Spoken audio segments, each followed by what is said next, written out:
Wes, this is a red letter day in season 4 of Star Trek Enterprise because Travis Mayweather actually gets something to do. He gets to drives the ship. He gets to pilot that shuttlecraft down, and he brings, let's just say, the Mako that is most likely Balthazar Edison with him. The Mako with a certain level of melanin. And melatonin might be very very sleepy. Very sleepy. It's funny those two words are so similar to each other. It's so hard to stay awake on the Enterprise when there's nothing to do. It's just that sound in the background, the engine noise just puts you right out. Mayweather had something to do.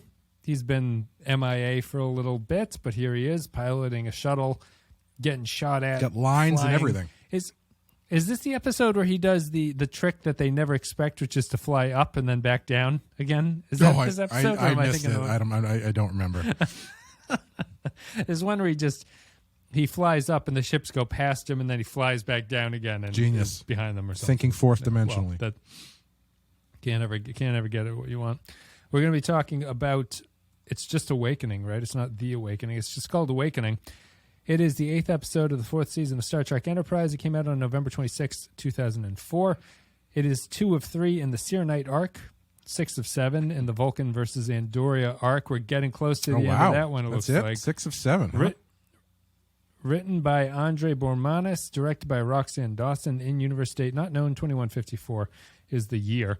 In this episode called Awakening, Archer and T'Pol encounter the Syrrannites, the radical group supposedly responsible for a terrorist bombing on Vulcan. Clay, do you remember what we talked about last week? Nope. We talked about... You thought this was going to be a lot of backstory to what the Syrrannites were about, right? I did think that. Yeah. Is that what you're talking specifically, about? Yeah. More specifically, we thought that with the casting of that guy who died last week, they were going to be drawing distinctions between the Vulcans more clearly. Yes. And that there was going to be the Syrrannites were going to be the more traditional Vulcans, and the High Command were not going to be that. Did that stick for you? Do you think the show did that? Finally, yes, it did. When they literally basically turned to the camera and said it. Yeah, it finally stuck that they are retconning the Enterprise era Vulcans out of existence. I have to admit something here, and you can tell me how you want to proceed with it. Reading the patron comments for this one, I think a patron comments for this episode and tells events that happen in the next episode. Oh, okay. And I read this, and I think there's a substantial spoiler in it. So I am now unable to go on what I thought was happening in this episode based on what I think might happen based on some spoiler that is not even telling me what happens, but implying something that's happening. Okay. So I would have maybe come into possibly this, thinking about entertaining the idea of spoiling something. I would have come into this episode pretty annoyed at this point with the Vulcan portrayal in this episode. Mm-hmm. I think that it's awful. I think that because we're basically at the end of this arc, I only have a couple more episodes to really complain about the Vulcan portrayal in Enterprise. And I know that maybe people are tired of listening to me complain about it, but I think that the Vulcan portrayal is absolutely key to this storyline in this trilogy. And I think it's awful at this. If you were to, I'll try to base this on how I reacted to the episode while watching it, on the Patreon. If you were watching this episode, do you lose anything by making the Vulcans not Vulcan, but keeping the script exactly the same? If you change it into some other no-name alien race, right? Mm-hmm. Outside of a couple lines where they reference logic, and some characters go "Are you questioning my logic, bitch?" So outside of things like that, did these Vulcans feel like Vulcans to you? Do any of the Vulcans feel like they're Vulcans? Not particularly, no. The Vulcan High Council feels pretty interchangeable, and the Syrrannites feel pretty interchangeable. Yeah, I think T'Pau is a terrible actress in this role. I was expecting the stoic Vulcan thing from her, and she comes in. She's super emotional about everything. Yeah. She says all the words, but she's like, "I need to do this because this is the way forward," and blah blah blah. It's another kind of problem of when they try to flesh out the Vulcans. It seems that one thing that the series and the franchise always wants to do is it wants to give them like a religious totemic way of interacting with the way that they are. It no longer becomes this like atheistic or non-tribal thing. They have totems that they want to worship. Yeah. They have these like statues and stuff. Yeah. They have this like grand ideology behind everything. It's no longer this scientific approach to life and being rational about things and not lying and trying to be like a good person and a good steward of the universe and stuff. It's like they're wearing the robes. Archer in this one finds that totem when he walks down the hallway 10 feet that apparently no one walked down the fucking hallway. Yeah, to pick I the was thing up. baffled It's by stuff that like one. that. I was baffled by that when they're like, we've been down here for 30 years and we've never even found a clue as to where the totem could be. And Archer just like looks over his shoulder and goes, "Did you try that cavern? It might be down there." Did you go down And then that they door walked 10 feet? Yeah, That's they probably- walked like 25 feet. There's a giant stone door that looks like there might be a totem behind it. Maybe we should, touch it. Yeah, it's weird. I don't know. The Vulcans. I always get a little bit confused with the Vulcans, and maybe this is a product of the portrayal of them in this show, because they always end up skewing into this weird like religion thing with them, and it never feels like it sits very well with me because of who they are as a like the idea behind them is very atheistic and very, like you're saying, logical and rational and scientific. Then you've got... You think they'd have no time for ceremony, really. Yeah, That's the way I picture Vulcans. Would be like, we don't need to have ceremonies, and even like Spock's little, like, when he passes the test or whatever, it's like, this feels too formal for Vulcans. Like, you think that Vulcans would just kind of have a stamp of approval and you've passed the thing or whatever, but it always takes this very religious overtony thing to a species that I think is distinctly set up to not be that way. Yeah. I can understand like almost religious levels of focus and like meditation because they are so much about, internal focus and balance and stuff. But yeah, once it starts getting into like ancient doodads and secrets and shit, I don't know. It doesn't feel like it lands with me. And especially I think in this one, you bring up a good point where it's like the Syrrannites are not markedly different. They just are religious.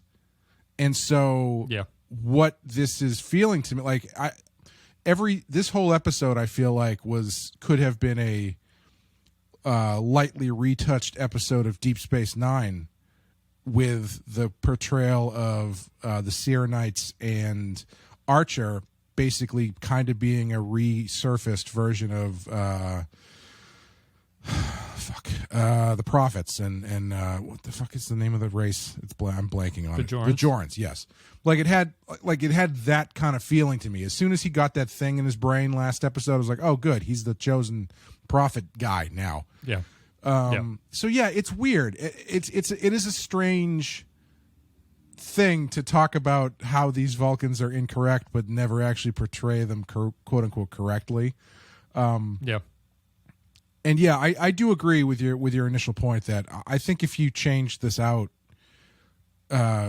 it's the same no matter who it is. Like they could be searching for the lost totem of, Kalis's fertility statue or some shit. It's yeah, it would have to be someone less drawn than the Klingons. To me, this just feels like generic alien Star Trek race. It feels like bump into. It feels like it could be a Romulan thing, frankly, because the Romulans are so thinly drawn at that point for the most part.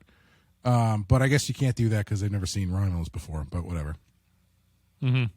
Never stopped anybody from doing something like that before. what you can imagine. I I was fairly disappointed with this episode. Yeah. I don't think that this arc had been fairly hyped for me as a decent one, and I don't think it's ever going to get to that place, mostly because I don't think that this series is capable of doing what I would want them to do with these situations. Mm-hmm.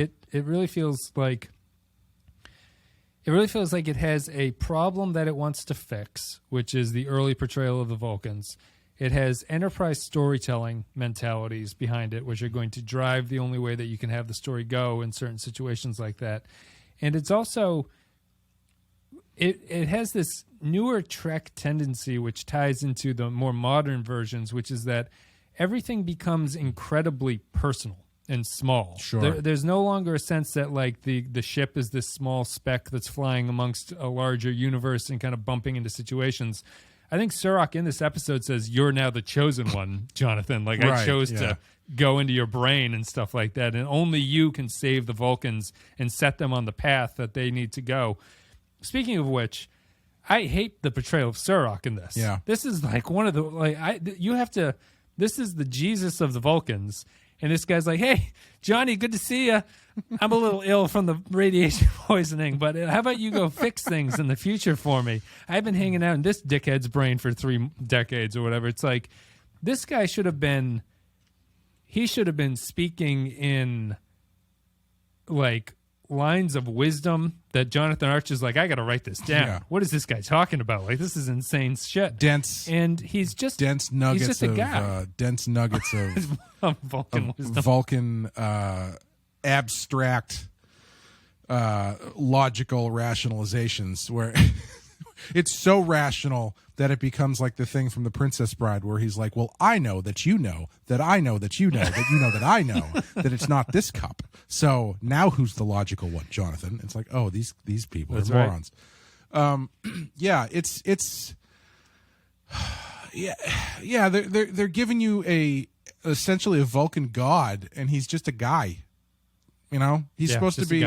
He's supposed to be the basis for this, for what you know as Vulcan, right? He's supposed to be the basis for that. They should have just the template that they all try to copy. Yeah, they should have just hired Nimoy and put a beard on him or something. You know, just the one we kind of got to nail. Maybe we go back to the source and get either him or Sarak in here. Yes. Yeah. Yeah. I wonder if Leonard was dead by this point. But no. Nimoy was certainly around. Oh, the other guy, Mark Leonard. Sorry. yeah. Mark Leonard might have been dead. I would agree. And Sarak, interestingly, isn't even really important to this at all. He's there to sort of convince Archer, I guess, that this is the everything that's happening to him is real. But I don't think that it's a very slight thing, and I don't think that Archer or the audience gains anything from spending a tremendous amount of time with Surak. But I thought it was incredibly depressing that this is the best version that you're going to get out of him. It felt, honestly, it left you underwhelmed that this is the guy that the Vulcans build their society. You don't get any idea of like why the Vulcans would choose to be like this guy. Isn't that real? He's just a guy who's dying. Isn't that more realistic though? When you finally get down to the truth of it, probably you is. always go, "This fucking guy." Joseph Smith, this con man. I mean, that's the guy? one thing that I thought through that entire Nexium documentary. Every time they showed that guy, I was like, "This guy, Not him. What's that?" Yeah, not this guy. Yeah, not this guy. This not the guy I want. volleyball playing motherfucker is the guy that people are ruining their lives over. Yeah, it's very strange. I don't know why they don't give you a little bit more. I mean, even making him look different or something, like give him bigger ears. I mean, I don't know. Maybe that's... He's 2,000 years old. Yeah. He even dresses the same. You think he would be dressed differently? You think that... You're not giving a lot of context because he obviously doesn't interact with anybody else in the dream. It's just Surak's mind is sort of wandering around waiting for stuff. He's not even... Archer doesn't come upon him meditating or anything. No. He's just hanging out. No. He's just like, hey... like how... I'll tell you... Wouldn't you think you'd need to explain this guy's mind being stuck for 2,000 years with no one to talk to, and he's just like, I have to meditate, otherwise I'll I don't know. I can't talk to this Cyrano guy anymore. He's so bored. All he wants to do is wander the desert and muse. I'm telling you, John, when that sandstorm came, I was hoping he was going to get one right in the chest. I got the boogie board and I hit the waves, baby. Like the scene where they show him for the first time, actually, it was very reminiscent to me of the Tim the Enchanter scene from Monty Python and the Holy Grail, because Archer's just wandering around, and then there's these explosions just going off in the background, and he's like, "Who are you?" And he even does the line almost where he's like, "There are some who call me Surak." I thought he was going to say Tim. Tim. You know me, yeah. On the other side of things, so the Syrrannites let me down with their overly emotional, also, and just because she's in the Syrrannite camp, this episode also feels like, and this arc feels like a way of, we know the show is getting canceled, let's kill off some of the characters who are not going to come back. They kill off the Admiral. They kill off Depaul'S mother. Mm-hmm. I don't know why Depaul'S mother needs to be in this. Oh, I'll tell you why. Really. I know why. Okay, go ahead. Because if Depaul'S mom is dead, she don't got to be married no more, baby. Well, okay, so maybe this is pulling utility out of her death and bringing her in, but it all feels kind of clunky. It feels like the show is washing its hands of a bunch of stuff, and I think Depaul'S mother is one of those things. So jumping to the High Command. I was just one more thing on that last point. Very anticlimactic death too. Like they didn't even. Usually you can see this stuff coming a little bit, or like you'd have some scenes where they kind of make peace or whatever, but that never really happened. I guess you don't have to, because obviously shit happens in these situations and people can just randomly die. But it was Tasha Yar. Yeah. It was unlike most TV shows for her to just kind of be there. They only kind of interacted, and then they killed her just because they needed to kill somebody. Yeah. No, I thought that actress was fine, but I don't think T'Pol has gained anything from her mother being in the show, really. Not really. Besides forcing the marriage, which then just kind of blows up in her face because her mother comes to this camp for everything. It ultimately all becomes very pointless. So anyway, do you have any thoughts about T'Pau before we get out of the Syrrannite stuff? I just thought these Vulcans are all awful. I just think they're terrible. Yeah, they weren't particularly memorable. I wasn't a huge fan of he's got Sarak in his brain because he got mind melded. Well, what should we do? I don't know. A super mind meld. Maybe that'll work. Behind. Yeah, from behind. It's the way to get it out. Take the top off the coffee table so he can kneel on this rock base. Yeah, I don't know. I mean, I guess I don't know what else you do in that situation, but you would think maybe. Well, and their excuse is when it fails, she's like, the ghost of Surak has decided to remain in his head. It's like, this is the least Vulcan thing I think I've ever heard in my life. You would think what's going on? You would think the way it would go is Archer's like, hey, I got us here. I brought this guy back to you. How about we get moving about getting this guy out of my brain, because I only got room in my head for one person, and I got three in here right now if you count Cyrano, who hasn't. Is it Cyrano? What the hell's his name? Syrran, something like that. Syrran, something Cyrano like that. de Bergerac. He's pining for some woman in the desert. You would think that like he would come in hot trying to get this out of his head, and then T'Pau would be like, well, if Sarak chose you, it is only logical that he must stay inside your brain. Like, you know what I mean? Like, it would be the rational, logical extrapolation of that this must be on purpose. We can't go against the teachings of Sarak. He's the most logical Vulcan we've ever encountered. He's thinking he's playing 4D chess, and we don't understand. He needs to stay in your head. He has not seen a water polo game in 2,000 years, and he knows this is the guy to get him back in the pool. It was his one emotional weakness, was water polo on Vulcan 2,000 years ago. Because I think that there's a lot of clunkiness to the script of this episode where it feels like it needs to get places where the whole getting Archer to undergo this thing, as you just said, makes no sense from the Vulcan point of view, who would think that Surak must be in his brain for a particular reason. But these Vulcans are like, we got to suck it out of his brain, so we're going to put you through this process that'll probably kill you. Yeah. Okay, Jonathan, we're going to force you. Cut to Jonathan, who goes, yeah, okay. Yeah. And T'Pol goes, no, you don't want to die. And he goes, nah, fuck it. I just don't want this thing in my head anymore. And he doesn't fight back against the thing that they tell him is going to kill. He has no reason for A, going along with it, or being against it, right, really. And it's just like the script is not giving Archer any agency or any like direction that he should go. He's just there because this thing is in his brain. Yeah. It's a very it feels very plotty, which is ironic because there's not a ton of plot to it. It's just sort of like he hangs out for a bit, they try the thing, it doesn't work, and then he finds the animus, the animus fragment from the Vulcan level of Assassin's Creed.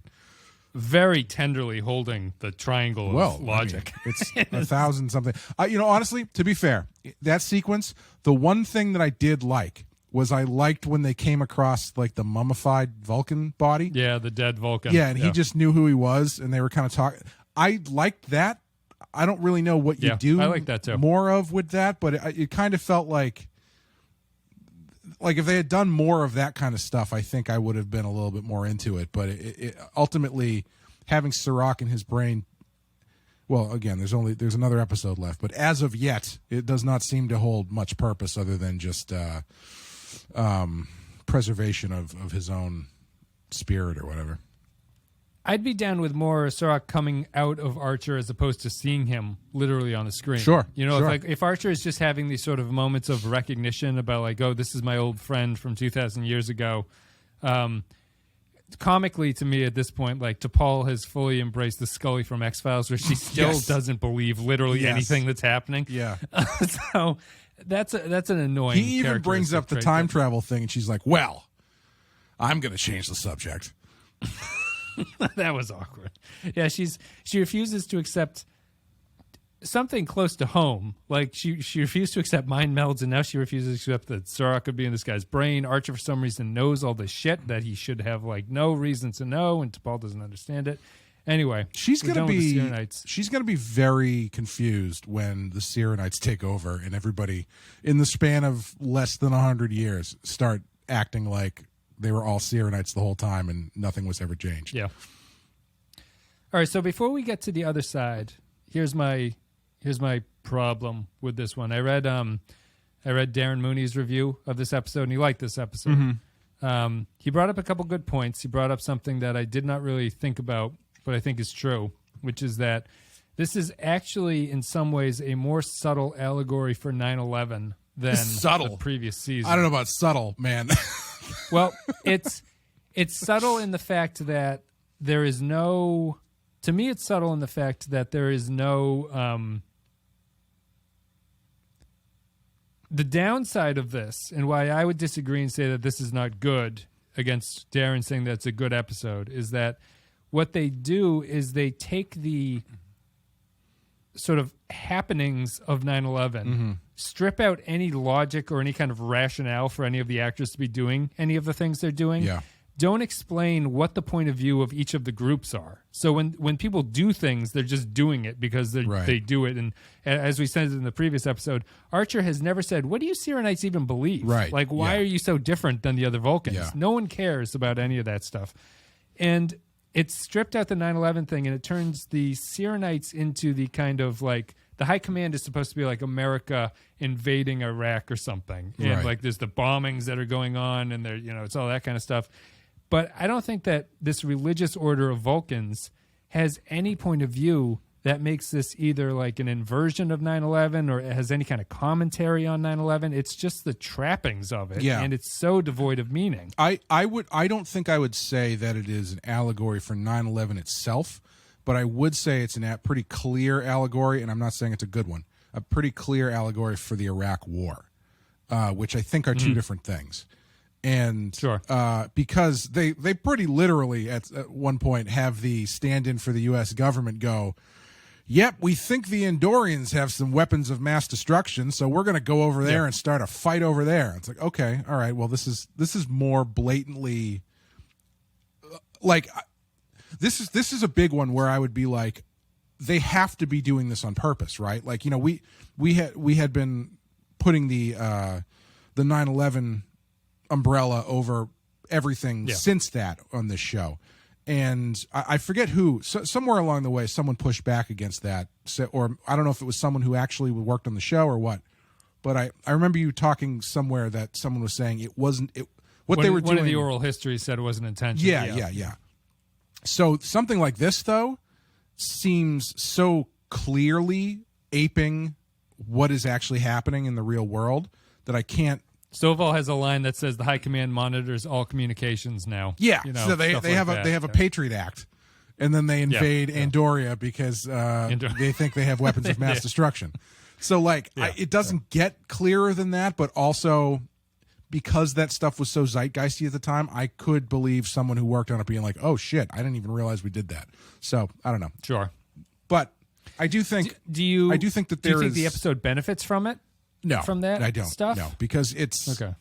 I agree with what you're saying, where it's like there's no meat to any of it. They're just doing it to, like, copy... They're using these signposts for the sake of using signposts, and they're not saying anything about it. And there's no, like, meat to why they would do this. You know, it's like in so many of the movies afterwards, after 9/11, that people cite as being referential to 9/11, have all this 9/11 imagery. It's like, sure.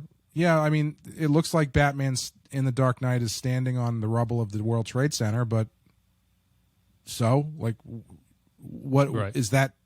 Are they trying to say something with that, or is that just an image that they're using? Right. It's hard to not think of that when you see a pile of rubble on the ground. Yeah, especially in 2006 or whenever that movie came out, 2003, I forget. So, yeah, I don't think it benefits from that if that's what they're doing, because it feels like it's being done fairly haphazardly. I mean, the only thing I could say it might benefit from, and this does not benefit the episode itself, but what year did this come out? 04. So that's pretty early as far as pushing back on the idea that Iraq should not be invaded because they don't actually have weapons of mass destruction and there's a huge overreach from the American government. Like, that was not the vogue opinion to have at the time. You know, that's why the Dixie Chicks fell off the face of the earth.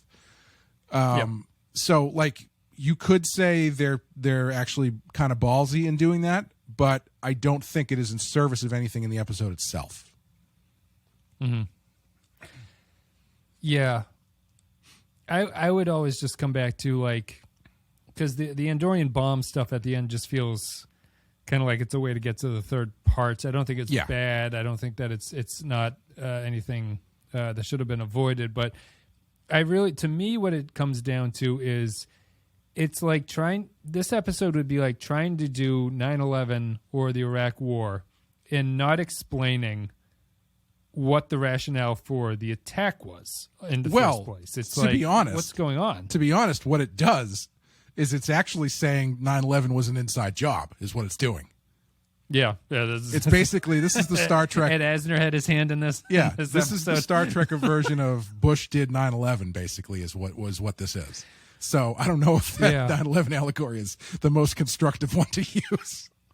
No, well, that's the thing. Like, to me, it doesn't feel like it has a coherent point of view about it. It's just pulling the acts that followed 9/11 and sticking them into a Star Trek episode, including the other on the nose thing is the Archer's like, we're Americans. We find people who attack us and we go fight them.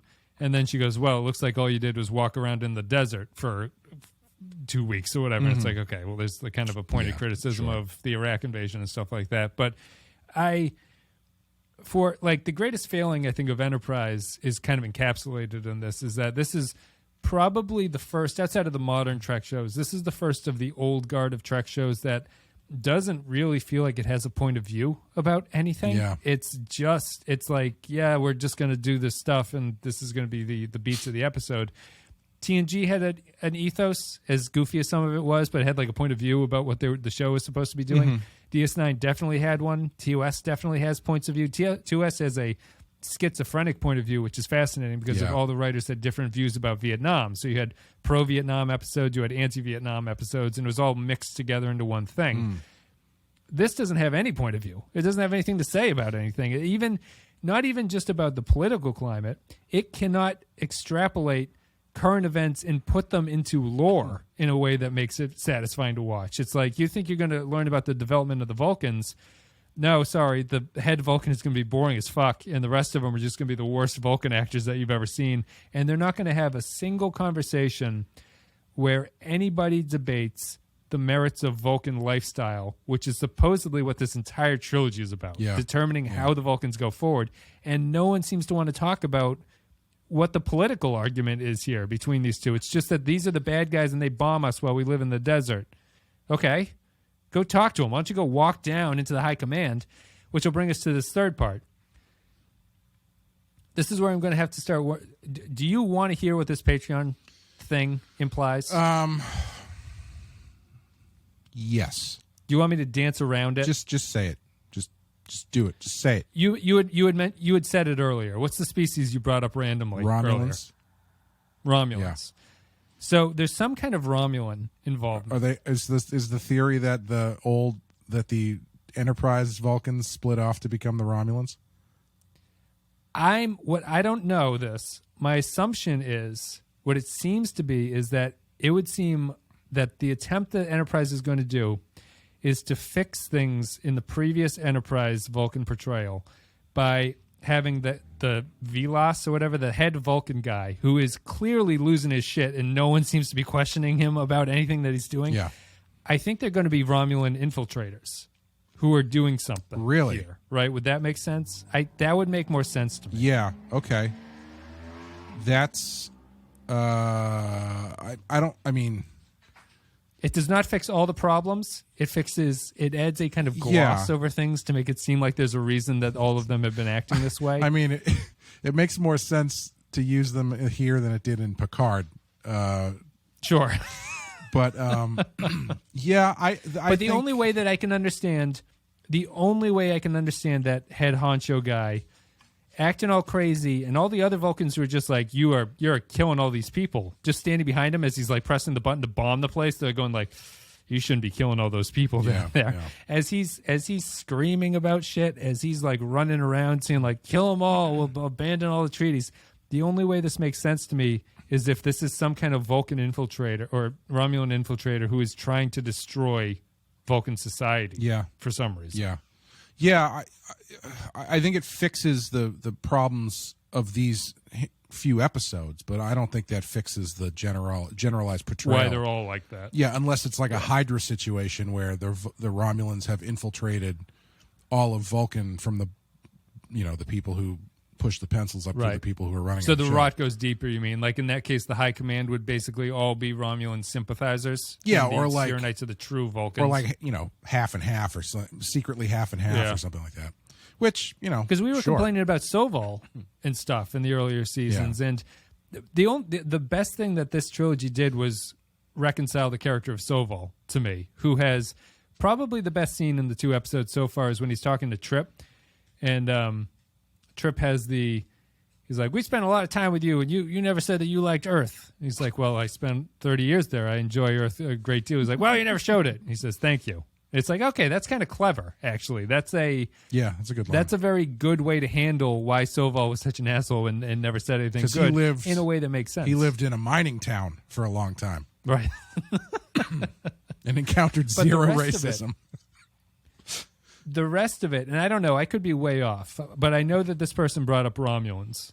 And that's the only thing that I can see, because I'm still wondering how they're supposed to reconcile the portrayal, because everyone tells me this is how they reconcile what happens with the earlier Vulcans. This is how they explain why the Vulcans are acting that way. It must be that. Yeah, I mean, given that, I mean, I hate to speculate on it since we're so close to just we don't have to for too long, because it won't be that. And if telling you, like, I guess I tell you that, and just to bring it up, just because it's impossible for me to discuss what I think is wrong with this episode. Sure. If hanging over it is this sort of Damocles of they're not really Vulcans, sure. and it goes, okay, that all kind of makes sense. I would still argue with the storytelling way that they've done this, and I think that if this is done as some kind of like last minute reveal in the third episode, what is that? What was that? That you just pulled the wool over my eyes. Well, I feel like that is. Yeah, I can very easily see that being the button to the third episode is being, oh, they're actually Romulans. Yeah, I'll be interested to see how they handle that if that is what ends up happening. What do you think of the High Command? Sorry, you can go off of that, but there's a lot of High Command scenes with that guy T. Vlas or Vlas T or whatever his name is. Well, just to round out the other stuff,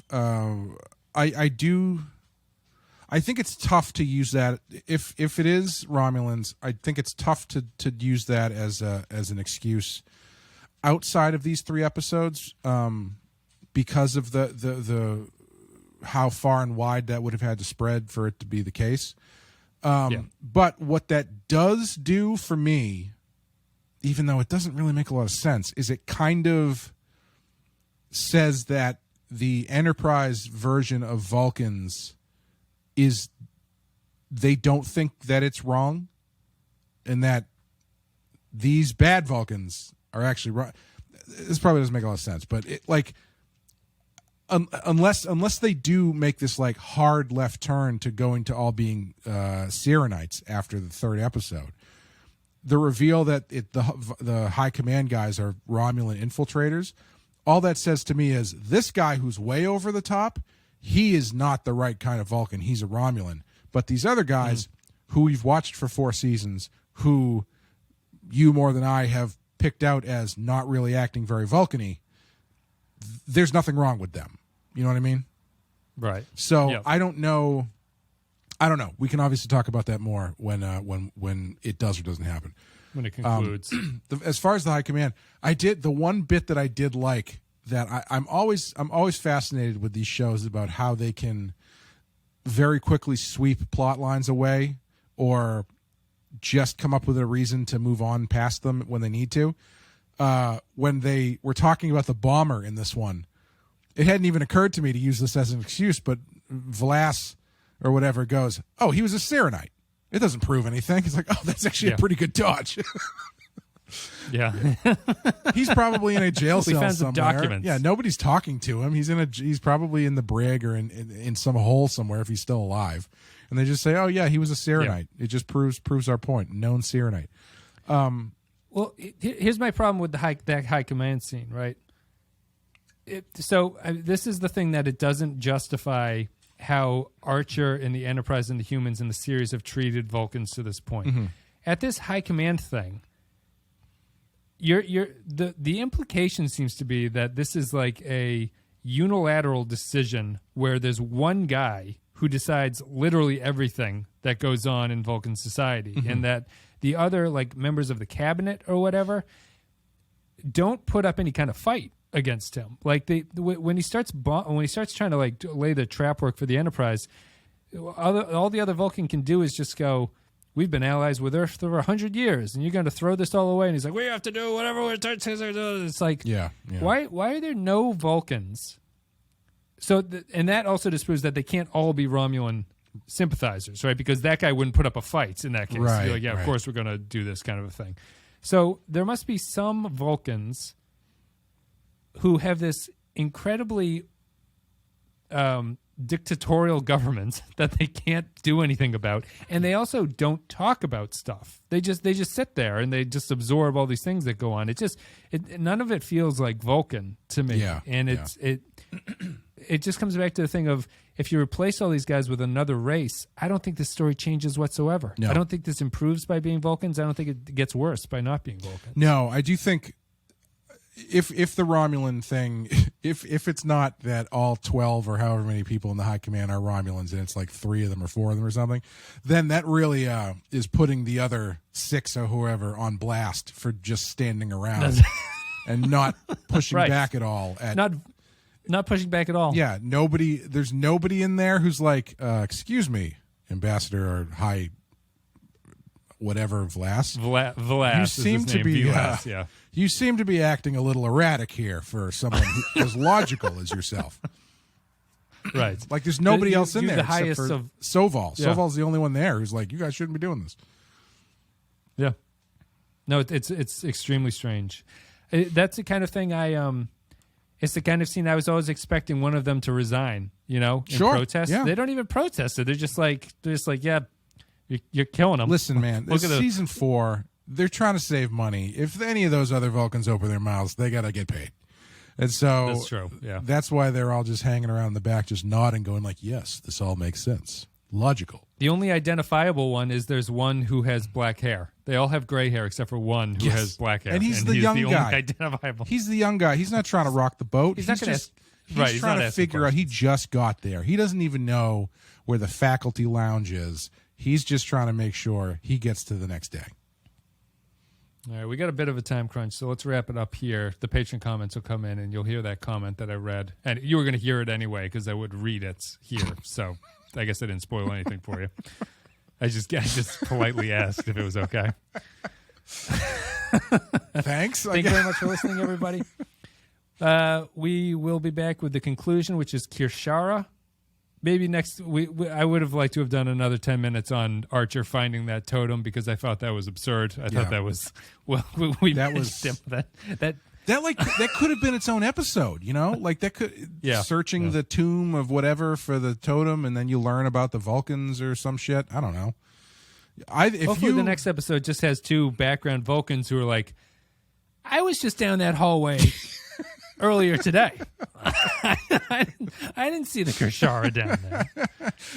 I never that one light bulb at the end has always been. It's never gone on when I hit the switch, and so I just never went down there. I can't believe it was down there. I don't even know what they're gonna. I guess they're gonna use that thing to suck his mind out or something. Is that the point of it? It must be. Yeah. It must be. Do you think it has to have a special power, right? Do you think it's gonna go into T'Pau, or do you think he's gonna like turn into a new entity or some shit? No, I think it's going to. He's going to float off, and the Vulcans will have to get along without Surak. That'll be the lesson. It's like we form our new society based on his teachings, but he's gone now, and it's up to us to forge our own path. Here's what you do: a little cloud will just fly out of Archer's head. You have them fight over it. Vlas is fight because it's worth something. I don't know why they're fighting over it, and then Sarak, because they're both touching the spike thing, Sarak goes into Vlas's brain like in scanners and takes over his whole body. Yep. And so now Sarak is the new High Council guy, and he is powerful and pushed Vlas out into the nether, whatever. So that's how you switch everybody over. Once he's in it, they're fighting on a cliff, right? And once he's in Vlas just goes like, "What have I done? The only logical outcome is to kill myself," and he just plummets off the edge of the cliff. As Surak like rides him by holding his ears all the way down, and then just disappears once it's over. Archer's hanging off the cliff, right? And Vlas is about to step on his hand and drop, and the only thing he's got in his hand is the spike, that pyramid thing. And so with the last gasp, he jams it into Vlas's side, and then Vlas steps back and he sees the point sticking out, and he goes, "Fascinating," and then he falls over dead. I'd given the point in the ear. Make a reference to it was Lenin who was killed that way, right? So he gets this pick in the ear, and we can say that this is some sort of historical allegory. They're gonna find Vlas hiding in a spider hole in the middle of the desert, like because it's an allegory, and that's how they found Saddam, right? Yep. What was the name of the episode? The next episode? Kirshara. That's if you ever have a daughter, you should name it her Kirshara. That's a beautiful name. It's a nice name. Yeah, sounds and then vaguely ethnic. Good luck explaining that to anybody. My dog is named Pliskin, and that is hard enough. Well, it's this totem that Archer found in 30 seconds of this middling episode of the 4th season of Star Trek Enterprise. Anyway, let's go to patreon.com/thepensky file if you want to support the show, because we're done, but that's the best way to do it. To support us, patreon.com/thepensky file. You get a bunch of stuff, extra podcasts, all the good stuff. And the captain tier gets a special thank you. Special thanks to Sam Custer, Tarek Latif, Joint Mango, Andrew Child, Cal Barrett, Mike Burnett, Matt Ross, Christian Pouch, Brendan Howells, Chemical Pond, Matt Cutler, Nick Sergey, Grim Santos, Sean Bradley Killens, Dwayne Hackett, Darth Moss, Volto Teen Hero, Kevin Reyes, Jordan Cooper, Russell Edge, Stephen Minton, HH28, Nick the Rat, Derek Zajac, Paul Roscoe, Jacob 123, Point XG, Patrick Seba, Dave Davies, Johnny Franceschi, Captain Brazen, Eric Tranton, Jakey's Gamer, Kevin Larry, William Scheisler, Rayhan Jaffer, Soylent Blue, Zay Majors, Olivier Pardieu, Dizbrada, Edmark Star, Retail, Grapple John Zon, Tom Hickey, Jose Hunter, ZW Enough Remixes, Captain Munchausen, James McLennan, Beal, Jonas, Zombie Tango, Two Vicks Must Die, Chris McLaughlin, and Mutilated Puppet. Thank you very much for supporting the show. We gotta go. We'll go to Patreon comments. Patrons leave their thoughts. Are we in a time crunch? I'll just blow through these. Is that good? Yeah. We don't have to be, super tight, but sure. I'll read these, and maybe we can comment on everything at the end. Sure. Matt Ross says, our slow, almost emotionless journey through Vulcan issues has the highlight of the entire 3-part arc of the interactive memory of Surak, which brings a whole new dimension to what McCoy was going through in Star Trek 3. I'm going to move this over here. The fact that the item our heroes are looking for is just down a pathway has been in the front of people who have been searching for 2 years is very funny to me. How logical could Surak have been to store his manifesto in an oddly shaped pyramid? As to the evil of Vlas and his manic obsession to go after every obstacle with an emotional conviction is pretty bizarrely ignored by his subordinates and everyone else. The Enterprise flees yet again. It's interesting how Soval is almost an Earthstat first officer, and I begin to wonder if the writers were afraid to not have a Vulcan on the bridge. It is really like 3 pyramid books out of 5. It is really like that. It's that secret room was at the back of like the walk-in pantry they had. Yeah, they've been storing their beans in there, and just nobody bothered to take another step in. Oh yeah, they bring the thing out, and it's those 2 guards earlier. It's just like, that's the Krashar. I've been walking past that. I've been using that to make orange juice in the morning. I thought that was the toilet paper holder, but I've been shitting back there. You didn't go around to the back of the altar, did you? No reason, just asking. Surak's spirit smells like feces. Hail Surak. Thomas Darnell says, Young T'Pau is pretty awesome. It was really interesting to me that Vulcan seems like the height of a stagnated, unchanging culture through most of Trek lore, but here we are following a group of dissidents who are going to take over the planet as a real tipping point. I also love the lampshading of Surak. Syrran chose Archer for a reason. Yeah, he was dying and Archer was within his arm's reach. 5 out of 5. 5 out of 5. Wow. Cal Barrett says, Awakening, if you thought the conclusion... I think I missed Cal's last comment on the previous episode. I apologize, but here's his one for this one. If you thought the conclusion of the Temporal Cold War was the end of Archer's Messiah complex, think again, because now he's embracing his inner Paul Atreides and becoming the Messiah of the desert people, although the show navigates the white savior problem by only ever casting white people. It feels very much like the middle episode of an arc, with no beginning and no end, but it's a good arc, so fuck it. Cute young T'Pau is cool. Soval is still awesome, and it's neat seeing that Trip has developed into a capable captain after struggling with command in seasons past. T'Pau, who I wish would be my Valentine, tries to control Archer's heart and soul and avoid a soul destruction while he talks to Surak like they are intimate strangers, albeit without the sex talk. These are capitalized too. And the High Council rage and plot like a bridge of spies. But the Spock once said, only Nixon can go to China in your hand. I really hope Englishman T'Pau, named after the character, are big in America, or this comment will make 0 sense. It makes 0 sense to all Americans. 4 Vulcan corpses sourced from a skeleton farm in India. Is the band T'Pau really named after the character from this? Probably. I only just came across that group or person or whatever, and I was like, oh, that's an interesting name. And then it came up in this show, and I was like, oh, maybe I'm misremembering what they are, but maybe that's the truth, because T'Pau is a character from the original series, right? Yes. Yeah. Yep. Yeah. Wouldn't surprise me. Yes, which gives it a little bit more credence. They're not naming it after this T'Pau, but T'Pau from the original Just series. really made an impression. Latte Librarian says, this gets an automatic 3 stars for actually passing the Bechdel test. Does it? What do they talk about that means anything, I guess? The relationship between T'Pol and her mother could have been done better, and having her mother die in her arms was a bit too much, but I still appreciate it. 4 super secret but dust-free doorways out of 5. A lot of love for this episode. Grapple John Yeah, Grappa John Zorn says, I always like when Enterprise tries to fix stuff, whether it's problems of its own making or Roddenberry's. Don't get me wrong, it never actually fixes things, but I always want to give it a pat on the back for trying. So good job for trying to fix the Vulcan mess you made for yourself in previous seasons. Pity you didn't make a coherent character story out of patching up Archer's relationship with them instead of doubling down with rounds of smugness for everyone. I might have actually been able to swallow the premise. The Archer and Surak scenes were marginally satisfying, but I didn't care for much else. 1.5 failed mind melds out of 5. Did you know the name Duran Duran comes from the movie Barbarella?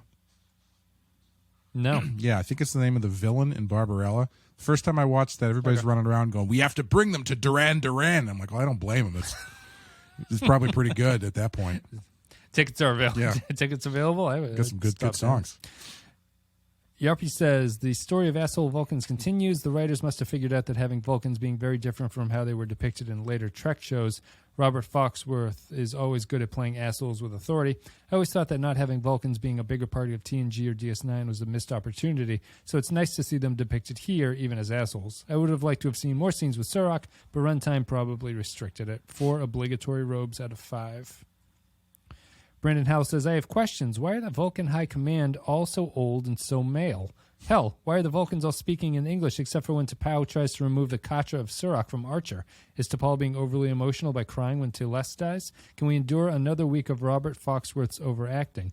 2.5 collapsing sanctuaries. Man, dueling Robert Foxworth opinions in this episode. Yes, Robert Foxworth is as divisive as this episode. I guess it's fitting to have him cast.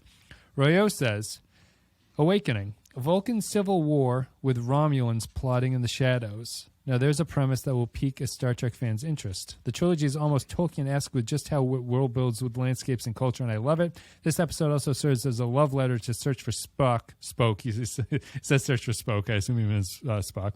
With the way that it handles mind melds in Vulcan culture. And seeing the Vulcans assert themselves militarily is an interesting development given how little power they wield in the Federation.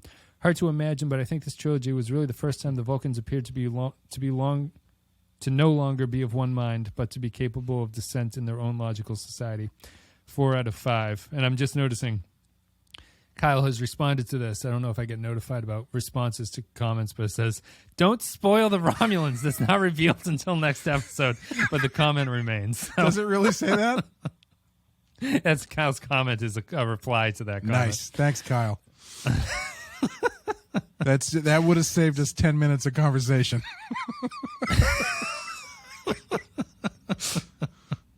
He has a little scared face emoji too after that. So, well, now we know Romulans are coming.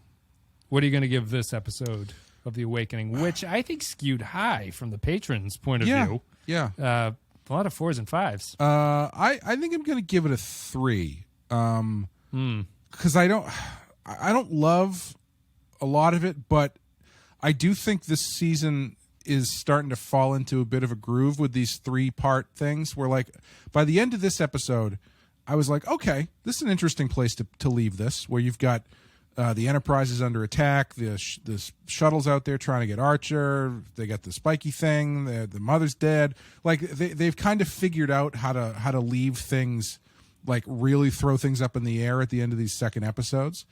And so by that metric, I'd say, yeah, this is a pretty decent second episode, but like I think it suffers from less of the Enterprise stuff than it has in the past.